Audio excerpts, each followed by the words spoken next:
So, hi everyone. We discuss is all about marketing implementation and control. Next, please.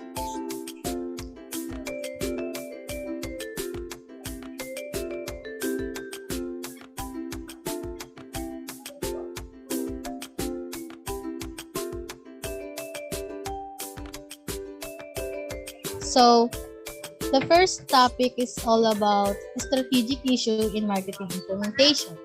So next please. So what is marketing implementation and control? It's the process of taking your marketing plan and assigning team members to execute it, setting deadlines to complete tasks, and creating the collateral needed to achieve your marketing goals. So sa marketing implementation, diba sa business, nag-implement tayo. So, nag-implement tayo ng mga strategy na pwede natin gamitin para makabuo na isang business. Sabi nga dito, marketing implementation is the process of putting your marketing strategy in the real life practice to drive this result. So, yun nga, parang nagbibigay ka ng mga strategy na gusto mong gawin, tapos parang i-execute mo siya para makita mo kung maganda ba yung kakalabasan ng strategy na in-implement mo. Next is a strategic issue in marketing implementation. Implementation refers to the how part of marketing plan. Some of these misunderstandings stems from the fact that marketing strategy almost always turn out differently than expected. So, dito naman sa sa strategic issue in marketing implementation, dito nga pasok dito yung how or sabihin na paano. Paano mo siya i-implement? O paano mo siya ipapakita? Paano mo i-execute? Kasi sa business, kailangan makita mo dapat kung paano nagpa-process yung strategy na gusto mong i-implement. So, next please. So, all firms have two strategies. The first one is intended marketing strategy. It was the firm wants to happen. It is the firm plans, strategic choices that appear in marketing plan itself. And the next one is the realized marketing strategy. It's the strategy that actually takes place. So sa intended strategy, it is the plan at the beginning. So sabi nga dito, nagpaplano ka yung plano mo yung parang parang ito yung gusto mong gawin sa una na sa business mo, di ba? Kung tatayo kami ng milk tea, ito yung gusto kong ilagay na flavor kasi feeling ko ito yung papatok. Yun yung strategy na gusto mo gawin. Ito yung gagawin mong flavor, ito yung ilalagay mong twist doon sa gagawin mong milk tea. Parang ganun yung intended strategy. Sa umpisa may strategy ka na. So, sa realized strategy, ito naman yung how it worked out at the end.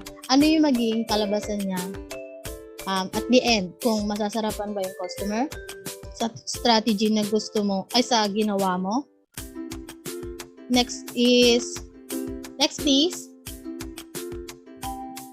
So, pupunta naman tayo sa the link between strategic planning and implementation. The three most common issues in this relationship are interdependency, number 2 is evolution, and number 3 is separation. Next please. So, sa interdependency, although it is true that the content of the marketing plan determines how it will be implemented, it's also true and that how the marketing strategy is to be implemented determine the content of the marketing plan.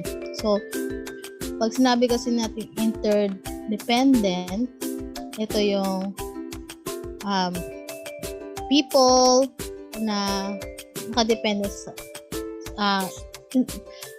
depending on each other. So, parang example dito yung relationship between the manager and his employees. ano ba, tapos next is, kunyari, customer and employees. Parang, nakadepende siya sa isa't isa. So, kung walang customer, kung walang employee, walang magbibigay ng gusto ng customer, di ba? Kung walang manager, hindi ma-execute ng employee kung paano yung gagawin niya. Next is the evolution. Like the firm strategy, marketing implementation must adapt to constantly changing environmental factors. Marketing implementation, much like the development of marketing strategy, often result from trial and error. So, sa evolution, alam naman natin na iba yung panahon ngayon. So, yung strategy na gagamitin mo, hindi ka pwede mag-stick to one. So, kailangan meron ka mga backup. O may plan B, plan C, kung ano-ano mang plan na gusto mong gawin. Kasi sa marketing strategy, hindi lang mo basta mag-stick ka doon sa plan na ito lang yung gusto kong gawin sa taon na to. Kasi kada month, kada year, nag-iiba-iba yung gusto ng mga tao. So, yung strategy mo dapat ay iba-iba. May nakalaang kang plan para maging successful yung strategy na in-implement mo. Next is separation. Middle and upper level manager often do strategic planning. However, the responsibility for implementation almost always falls on lower level managers and frontline employees. Separation.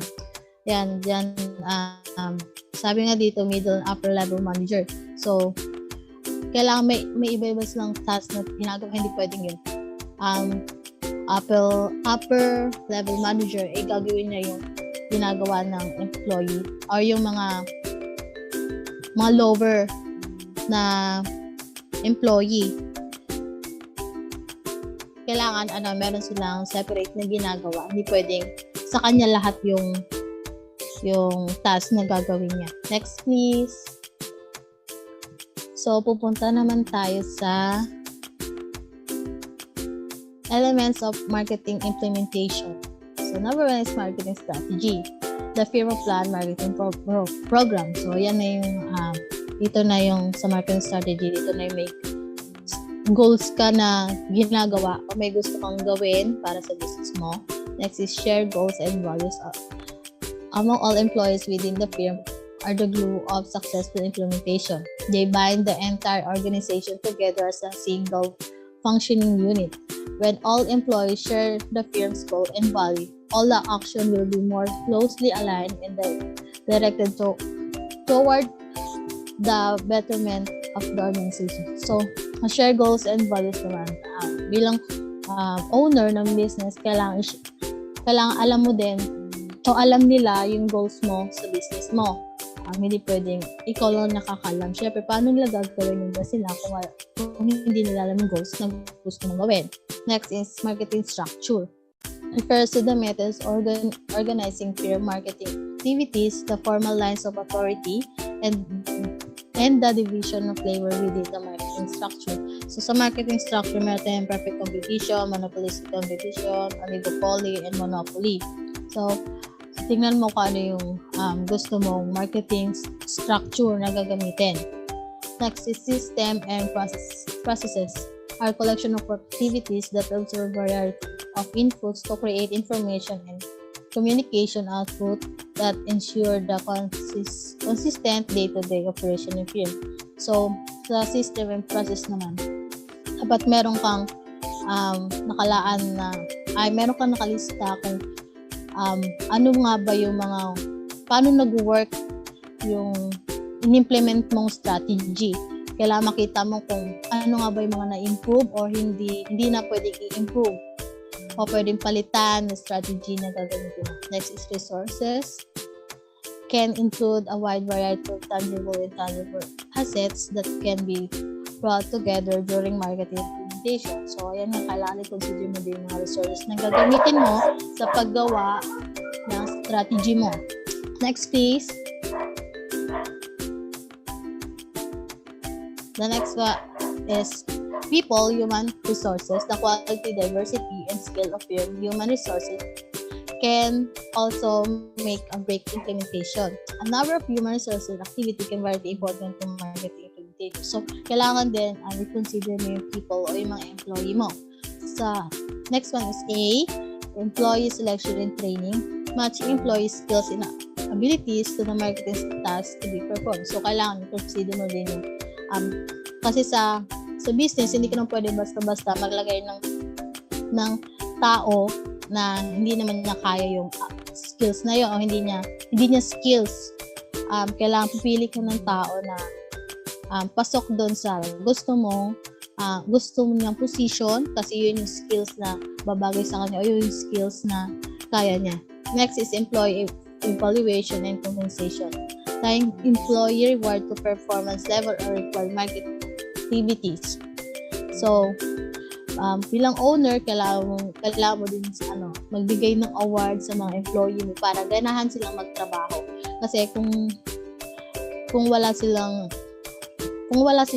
reward, parang tatama rin silang magtrabaho. Kahit naman sino, di ba? Kahit sa school, pag ginagawa mo yung best mo, kailangan, di ba may reward? Kailangan meron ka nakukuhang satisfaction sa ginagawa mo. Next is employee motivation, satisfaction, and commitment. The extent to which employee have the motivation to implement a strategy, the overall feelings of job satisfaction, and the commitment they feel toward the organization it goes. So, tatanungin mo rin yung mga employee mo kung okay ba sa kanila yung ginagawa nila kasi minsan may mga employee na napapagod na rin sa ginagawa nila, napaulit-ulit. Pwede mo silang kausapin kung yung mga hinahin nila gano'n sa trabaho. Next, please. The last one is the leadership. Includes how managers communicate with employee as well as they motivate their people implement the marketing strategy. Today, business leaders must be courageous enough to take a long-term view of corporate success, one that often sacrifice short-term gain for the sake of the future. So, leadership, kailangan lalo na yung mga owner, di ba? Kailangan alam mo kung paano patatakbuhin yung business mo. Kailangan alam mo kung paano makasama sa mga employee mo. Hindi ka basta-basta magtatayo ng business na parang wala lang na walang respeto sa mga employee mo kasi sila din ang dahilan kung bakit maganda yung takbo ng business mo. Kung wala sila, parang baliwala din yung business na maitatayo. So, the next reporter is Miss Loreline Ola.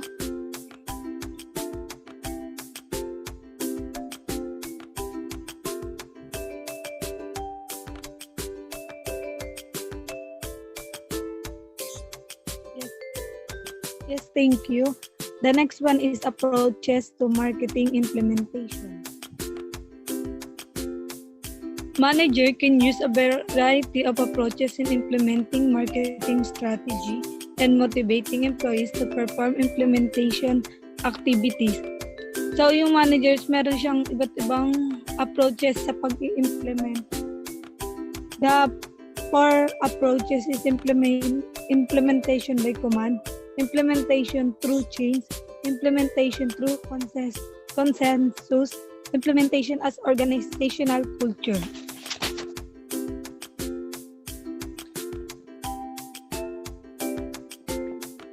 The first one is implementation by command. The firm top executive develop and select the marketing strategy which are transmitted to lower levels where frontliner managers and employees implement them. So, dito naman is nanggagaling sa yung pinaka-top, yung pinakamataas sa isang company, yung mga top executives yung magde-develop and mamimili ng magandang marketing strategy tas ito transfer lang sa lower level. Kumbaga, sila lang yung masusunod tas ipapa-implement sa mga lower levels like ipapagawa sa mga employees. Advantage of this approach, it makes decision making much easier. It reduces uncertainty as to what is to be done to implement the marketing strategy. The first advantage, it makes decision making much easier. So, mas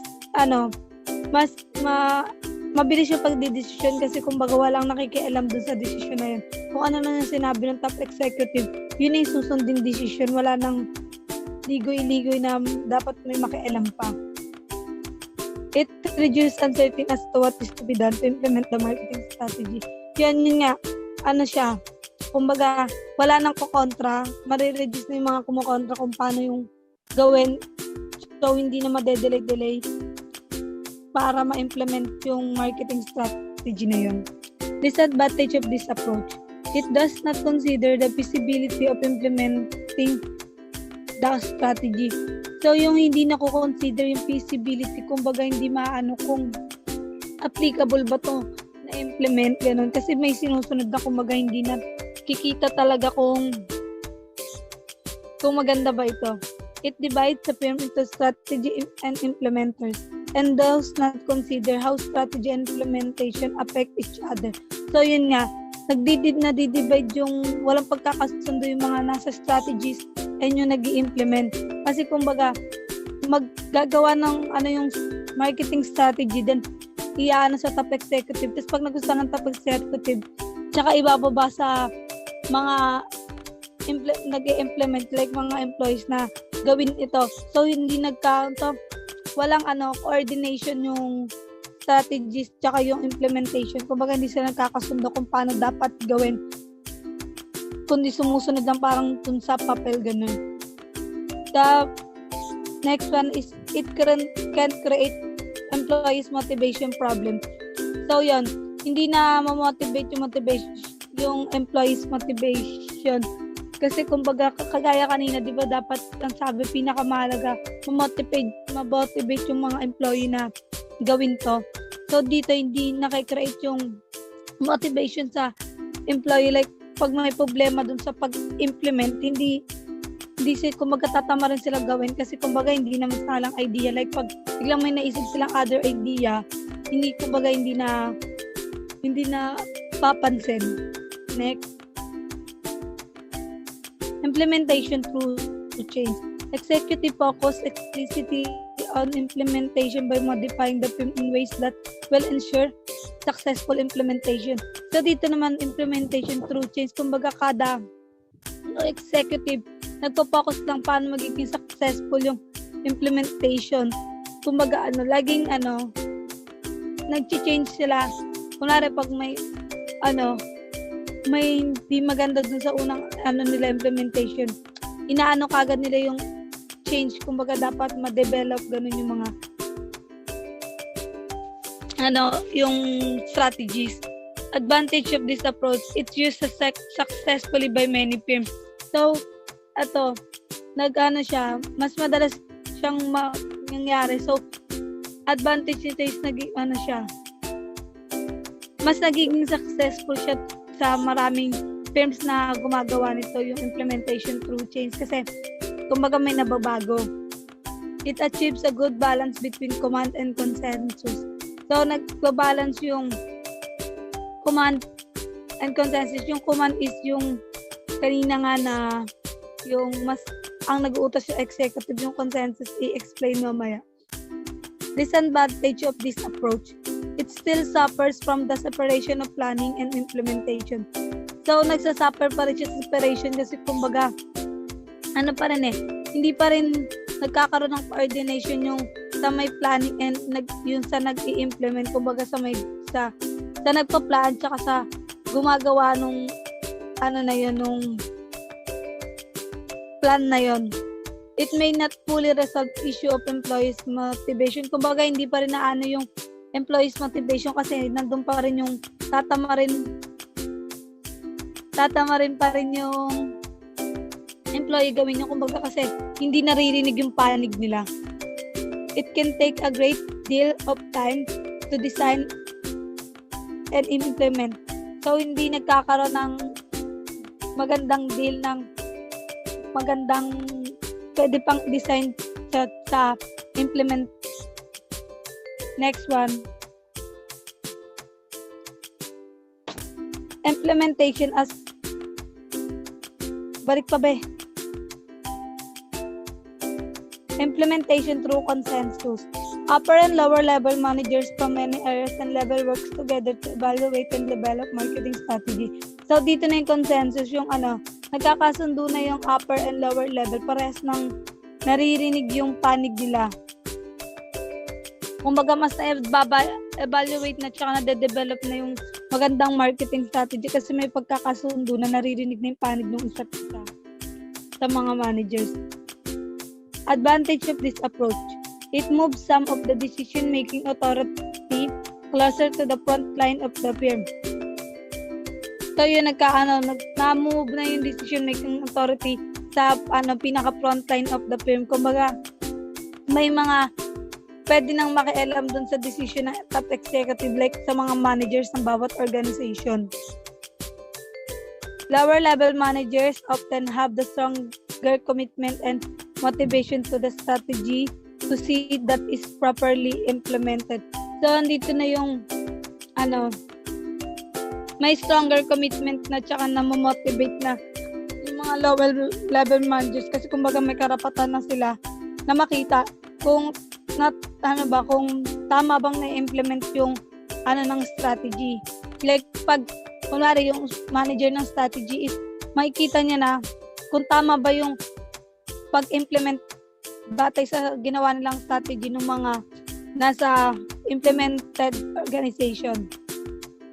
It can help to ensure the coordination of the strategy across the entire firm.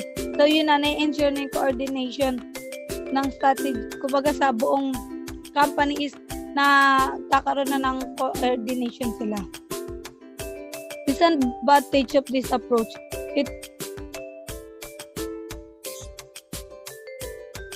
It works best in complex, uncertain and highly unstable environment. So hindi nagkakaroon ng complex or uncertain. Di ba kanina, hindi nagkakaroon ng uncertain kasi pag yung top managers lang yung decision. Pero dito nagkakaroon ng uncertain and highly unstable environment kasi kumbaga may kanya-kanyang may kanya-kanyang pasok ng opinion na. It often retains the barrier between strategy and implementers. Kumbaga kahit pa paano nagkakaroon pa rin ng barrier between sa strategy at implementers kasi nagkakaroon na nga ng kanya-kanyang decision na pag hindi nagustuhan ng nag-i-implement tas may other idea sila, kumbaga nagkakatalo-talo sa decision. The last one, it requires ongoing open communication within the firm, something that may be difficult to achieve. So kailangan dito yung, di ba, pag dito na is na open na yung communication sa buong firm. So, mahirap siyang ma-achieve yung magandang communication kasi nga may kanya-kanyang opinion, may kanya-kanyang gustong mangyari. Ganun. The next one. The last one in approaches is implementation as organizational culture. Marketing strategy and its implementation become extension of the firm's mission, vision, and organizational culture. So dito yung marketing strategy ng pag-implement is nagkakaroon ng extension kumbaga inaano na yung nare-record sa mission, vision, and organizational culture. Kumbaga kung ano yung mga mission, vision ng isang organization. Advantage of this approach can completely dissolve the barrier between strategies and implementers. So ito na-dissolve na yung barrier ng strategies and implementers. Kumbaga kasi sa organizational culture, by organization, nag-coordinate na sila, nag-uusap na sila bago gawin o i-process yung marketing strategies. It makes implementation much easier to accomplish. So kasi mas madali na siyang implement kasi kumbaga may pagkakasundo na mamotivate na yung nagpa-process ng marketing strategy na yun. So mas gumagaan na yung trabaho. Disadvantage of this approach, it requires a strong corporate culture, something that does not happen overnight. Dito nga lang hindi siya nagkakaroon ng strong corporate culture. Kumaga hindi siya nangyayari sa overnight. Kumaga dapat pag kompleto lang kayo sa company is dun lang dapat yung pag-usapan o gawin yung process, ganyan. Hindi siya ng overnight, hindi siya pwedeng gawin. Kumaga kahit sabi mong rush yun, hindi siya pwedeng gawin overnight. It requires extensive employees training and socialization. So dito, nagre-require siya ng extensive employee training and socialization kasi kailangan dito is maging perfect na. So dapat mabawasan yung problema. So kailangan ng extensive employee training and socialization. So kailangan dapat subok talaga o na-train ng maayos yung mga employee na kasi sila yung pinakagagawa o mag-i-implement ng marketing strategy. The next reporter is Giselle Navarro.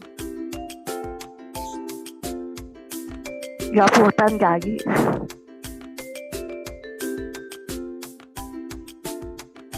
So, good morning everyone. Good day everyone. I'm Giselle Gaputan. I discuss about internal marketing and marketing implementation. So what is internal marketing? Internal marketing refers to the use of a marketing-like approach to motivate, coordinate, and integrate employees towards the implementation of the firm marketing strategy. So kapag sinabing internal marketing, isa siyang practice comes from service industries wherein yung practice na to is lahat ng mga employee ay ginagawa or dapat lahat maging aware pagdating sa mga customer satisfaction or ma-reach yung satisfaction ng mga customer. So kapag i-implement nila yung firm's marketing strategy, nakafocus siya sa customer satisfaction. The goals of internal marketing are: number 1, to help all employees understand and accept their roles and implementing the marketing strategy. So yung marketing strategy, yung internal marketing, meron din silang mga goals na dapat sundin. Una, dapat lahat ng mga employees inside the internal marketing ay fully aware in terms of the need for customer satisfaction, and accept their designating roles before implementing firm's marketing strategy. Pangalawa, to create motivated and customer-oriented employees. Secondly, to create motivated employees to give their best in every work and customer-oriented employees. So, lastly, to deliver external customer satisfaction. When we say external customer satisfaction, ito na yung time na na-implement na yung firm marketing strategy, kumbaga, na-apply na sa mga service industries. Ang pinakakailangan in every service done, need makuha yung satisfaction ng mga customer. Next is, there are 5 elements of the internal marketing programs. Internal products refer to marketing strategies that must be sold internally as well as to any employee tasks, behaviors, attitudes, or values necessary to ensure implementation. So yung internal products, ito yung mga products na ginagawa ng mga employee outside the marketing firms. So sa paggawa ng mga internal products, nakadepende dito yung employee tasks, behavior, attitudes, or values, kumbaga sa mga pinagagawa nilang mga produkto, paano nila makukuha yung satisfaction ng mga customer. So yung pinakalayunin ng internal product is mabenta. Second is internal prices. Include the increased effort and change the employees must exhibit in implementing the strategy. Employees pay these prices through what they must do, change, or give up when implementing the marketing strategy. So sa internal prices naman, sa pagkakaintindi ko, pagdating sa internal prices, ito yung kabayaran sa mga employee. In short, mga sahod or incentives na dapat nilang makuha or ibigay sa kanila bilang kabayaran o kapalit sa effort na ginawa or depende sa ginawa nila or give up when marketing strategy was implemented. So next is internal distribution. Refers to the internal communication of the marketing strategy. So sa internal distribution simply means communication happens inside firm or dito na pinag-uusapan yung mga bagay na dapat gawin or makakatulong in making marketing strategy. So next is internal promotion. Involves communication aimed at informing and persuading employees about the merits of the marketing strategy. So sa internal promotion naman, dito naman, kinakailangan pa din communication na kung saan yung mga employee is ini-inform o hinihikayat sila sa kung anong makukuha nila once na ma-accomplish nila yung marketing strategy. Yun yung nagsisilbing promotion nila internally para sa mga employee to give their best in every situation or work. So, dito naman tayo sa developing internal marketing. Yung what is market definition. In terms of formal and informal lines of communication and authoritative power, market research employs attitude towards the organization and its mission. Sa market definition naman, siguro dito yung need ma-develop yung mga right terms pagdating sa pakikipag-communication. Kung formal o informal ba yung gagamitin or nakadepende sa kausap mo kung ordinary employee lang ba or authoritative power. So sa market research naman, pagdating naman sa research, dito nakafocus yung kapakanan ng mga employee kasi nga internal marketing ang pinag-uusapan natin ngayon. So sa market research, meron siyang apat. Una is yung attitude ni employee towards the organization and its mission, kung nasunod ba ang mga employee or kung merong dapat baguhin sa ugali nila or dapat i-maintain. Pangalawa, it depends sa trabahong ginagawa or kung anong task na naka-assign sa bawat employee, kung paano ma-reach yung satisfaction. Yung satisfaction ng mga boss or mga head ng firm or yung mismong customer. Pangatlo, is mahalaga din yung ina-assess yung skills ng mga employee kung may natutunan ba sila. Malaki ba yung naging improvement or na-contribute nila sa marketing firm.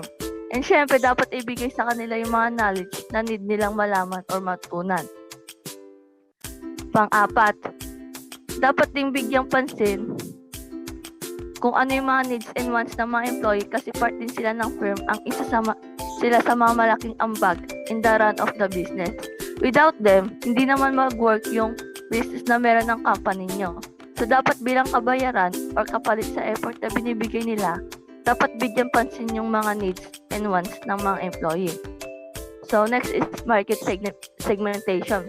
To ensure most effective, accurate, and appropriate targeting of internal marketing efforts, basis for segmentation may be determined as a result of the market research or on the basis of levels in the organization. So sa market segmentation, when we say market segmentation, ito yung division of parts in internal marketing. Kumbaga, ini-ensure kung accurate and appropriate and malaman kung magiging effective ba yung mga employee.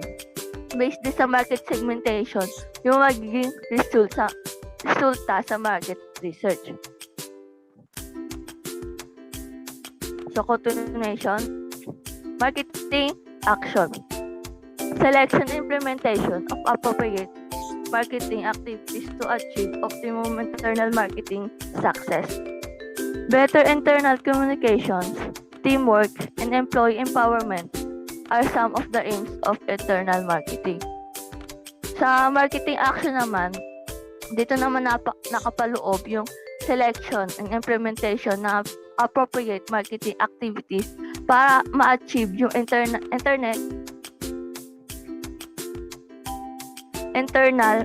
marketing optimum level of success. Kapag ang isang internal marketing ay merong good communication, teamwork, and employee empowerment, malaking bagay o tulong yun para sa mga success ng internal marketing. Sa marketing communication naman, accurate and timely spreading of marketing information should be undertaken, both internally and externally. This process should be targeted to encourage participation in achievement of personal and organizational goals. In-house magazines, regular team briefings, and encouragement of better two-way communication. Sa marketing communication naman, regarding naman to sa mga pinapakalat na information, hindi lang internally, pati na rin dapat sa external. Dapat accurate and reliable lahat ng information. Having good communication shows encourage participation in achieving personal and organizational goals. So the last is marketing orientation. The organization marketing objectives and mission must be made clear to all employees and clearly define individual goals set down to enable personnel to see their own contribution to achieving the organization's objectives. Sa marketing orientation naman, para sa akin, sa lahat ng need develop and internal marketing, ito yung pinaka-importante yung marketing orientation. Kasi yung objective nito is dapat lahat mission, vision, goals, and companies clear sa lahat ng employee. Kasi ayan yung magiging isa sa motivation nila to give their best in every work. And having a set of goals in the organization, doon na din nalilinlak yung pagkakaroon ng individual goals para mas contribute sila sa business. So next reporter is Annalena Limos.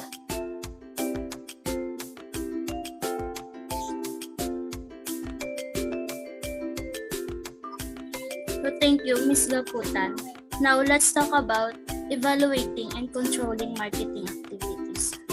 So as we all know, that the strategic management process generates decision. That is why evaluation is a vital for the well-being of the company or the organization.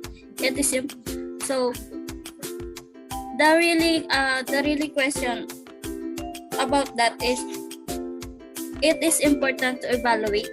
Yes, because evaluation is a process that critically examines the program within. It includes collecting and analyzing information about the employees. Marketing performance typically differs from expected performance for one of 4 reasons. So, the 4 reason is the marketing strategy was inappropriate or unrealistic. So, means hindi maayos or hindi makatotohanan or possible na gumawa sila ng marketing strategy na napaka-imposibleng mangyari doon sa magiging resulta ng gagawin nilang planning or paggawa ng implementation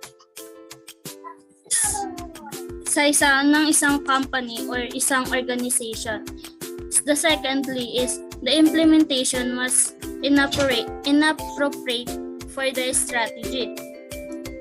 This one, the strategy that they use is not exact for the implementation. So, maaaring nagkulang sila sa mga resources or mga information nung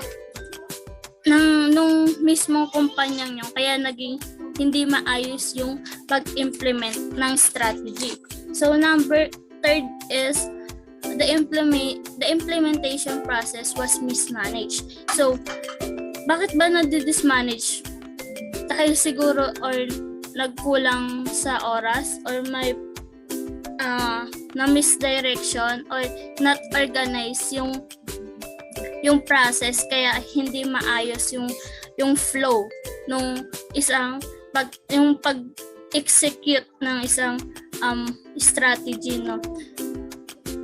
Or may posible ding nagkulang sila sa information, sa pag-gather ng information, or either nasobrahan sa pag-collect ng data. The internal or external environments change substantially between the development of the marketing strategy and its implementation. So dito naman maaari nag-implement nga sila pero hindi na ayon sa season, weather, or sa mga trends or sa mga needs and wants ng mga tao. So formal marketing controls are activities, mechanism, or processes designed by the firm to help ensure the successful implementation for the marketing strategy. So dito is all about the company on how they improve or how they success or achieve their goals and objectives. So meron elements ang formal marketing. Number 1 is input control. Dito yung pinakauna nilang process na ginagawa ng isang company. Nag-recruit sila, nagse-select sila, and nagti-training na employees. Recruiting, naghahanap sila, tawag dito, nag-recruit, kumukuha sila or maaari silang nag-post sa social media or sa mga flyers na nagharap sila ng ganitong tao para sa ganitong trabaho. And then selecting, doon na yung interview, internship, like that. And then training, siyempre ito-training nila yung employees para mahasa sila sa kung anong job nila, na kung ano yung naghihintay sa kanilang job. No? Then process control, ito naman yung during the implementation. Commitment to the strategy system for evaluating and compensating employees. Dito ina-evaluate mo yung employees mo base sa performance na ginagawa niya dun sa company mo, and then compensating. When we say compensating, ito yung sahod, no? Kung ano ba yung deserve ng employees na yon, yun yung ibibigay mong sahod.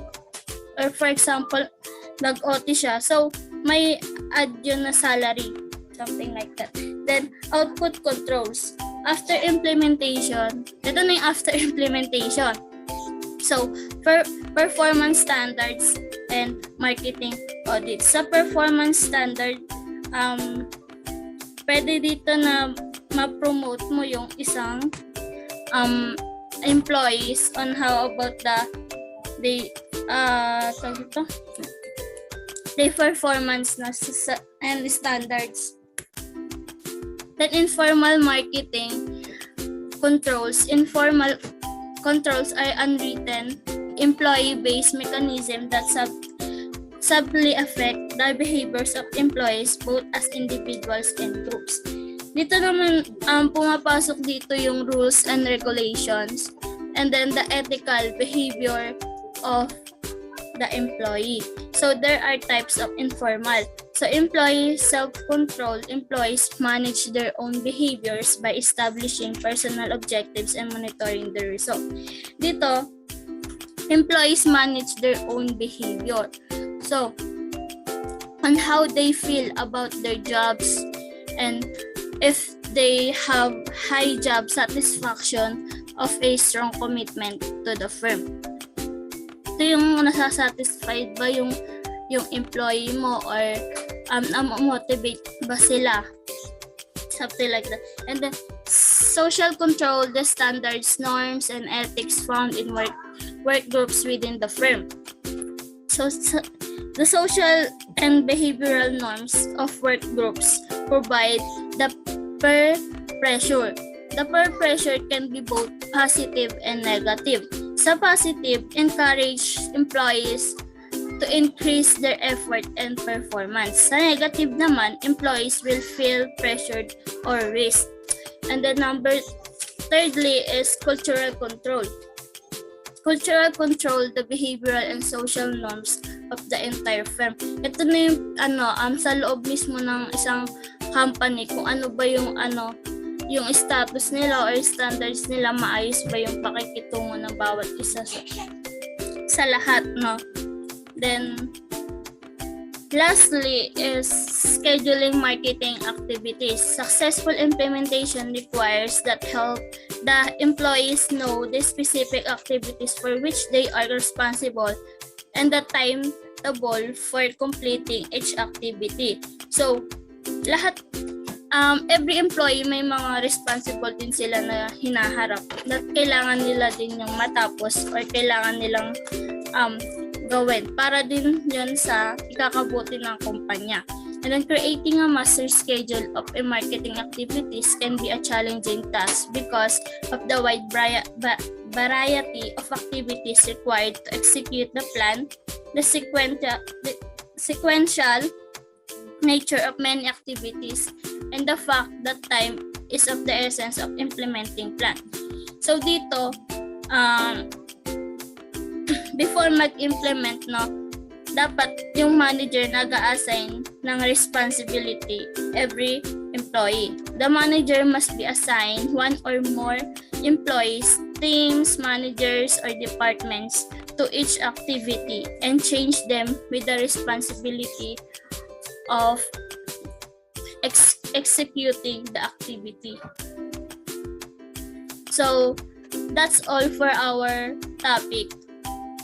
Thank you for listening.